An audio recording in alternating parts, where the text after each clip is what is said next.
Everybody, and thank you very much for joining me again for another look at this beautiful Eofauna Giganotosaurus now that I've got it out of the package.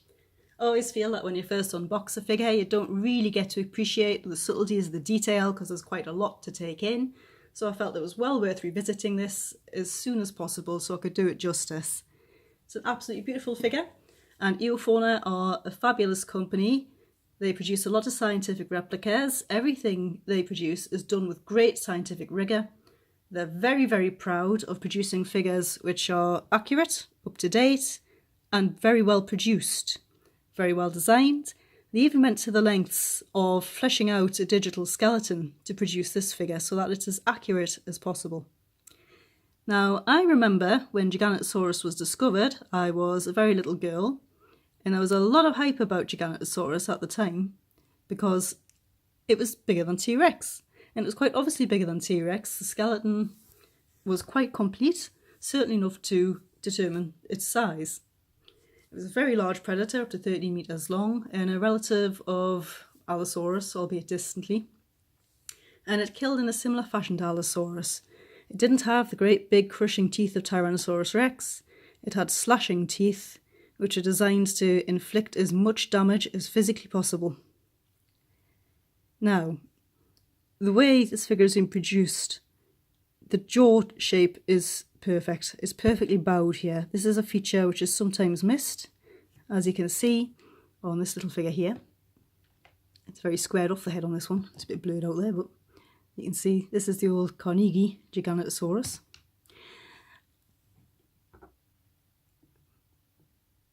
Now the head shape caused a little controversy, but I don't see why there should be a controversy about this. It's been very well researched by people who really know what they're talking about.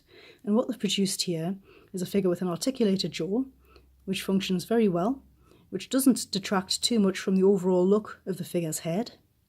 The detail on this head is fabulous. I mean, there's a little bit of flesh around the nostril here, which is not a feature you see very often. Often the dinosaur's nostrils are just a hole at best, but there's some real sculptural detail going along the skull here. There's no shrink wrapping. There is a slight impression of the fenestrae, but the fenestrae in dinosaur skulls were so large it's entirely likely that they weren't invisible. To be quite honest, you can see my eye sockets a bit, so I'm not going to take that away from the dinosaur. The crests are picked out in the slight orange colour, very muted, very subtle, but very nicely done. And I quite like the patterning on the head.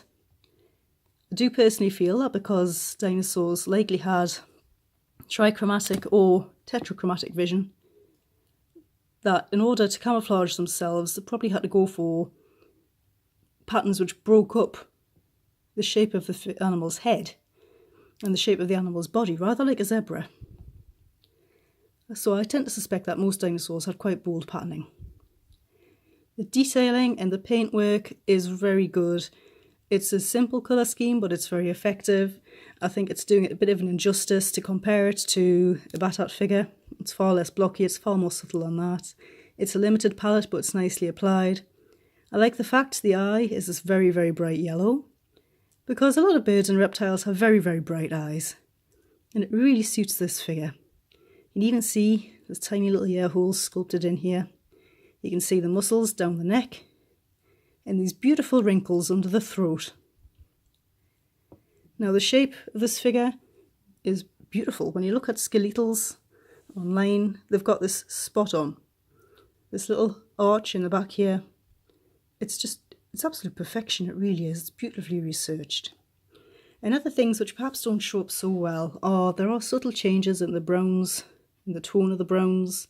You've got this rich overall chocolatey brown colour, these paler beige blotches, but there's also, you can't really see it in this light, there's a little bit of almost russet highlighting going on. Detail on the underside is beautiful. Obviously with gravity you would get a bit of sagging and pulling of the muscles down here just with the sheer size of the animal. You can see the muscles across the flanks, and there's a very vague impression of the ribs under here. Beautiful. It hasn't got great big stupid bulging superhero muscles, which a lot of dinosaur toys do have. That's always a plus to me. It's perfectly in proportion. The feet are the correct size. They're nicely detailed. I like the fact they're picked out in a darker brown again. That's an artistic choice which I do appreciate. And another artistic choice, well, it's not an artistic choice, it's a fact of life, is there's a little cloacal opening here. This tail is fantastically thick and well muscled and heavy. It really shows off, you know, how well counterbalanced this creature was. And again, when you take a good close look at the skin, it's not plain, as you might get an impression from some of the production shots. It is absolutely covered in tiny, very subtle little scales. Absolutely covered. The amount of detail on this thing is absolutely phenomenal. It really is a work of art. I don't mind the bright red hue at the inside. I think it's very nice in the mouth. A lot of animals do have quite bright coloured mouths, and I like this. It's got that sort of avian palette going on. Now, the teeth are nicely defined, nicely detailed. These little hands here as well. And all I can say is I really do feel that Eofauna have done a fantastic job of this. I really do think that whatever they produce in future is going to be of a very high standard. For size comparison, here it is next to the Safari T-Rex. It's around the same scale as the Safari T-Rex. That's an extremely bulky model. The Safari T-Rex is recognisable as being based on Sue. It was very obvious from the start that this is Sue. It looks like Sue. And also, here's another comparison with a Papo Running Rex, which does not stand at all. I usually have to prop this up with something. I've hot water treated it a few times. I have had to hot water treat a few of my theropod dinosaurs in the past. They do tend to be prone to warping and falling in time, even the very small light ones. So for this figure to stand, it's a fantastic feat of engineering, especially without a base. I do greatly appreciate the fact it doesn't have a base. What Eofauna also do is they provide a collector's card. There's one of these for both the steppe mammoth and the Paleoloxodon too. Just a little bit of fun, this. And also, on the ankle tag that comes with the figure, there is a little bit of information about Giganotosaurus, which is nice because there's not actually a lot of information about this animal.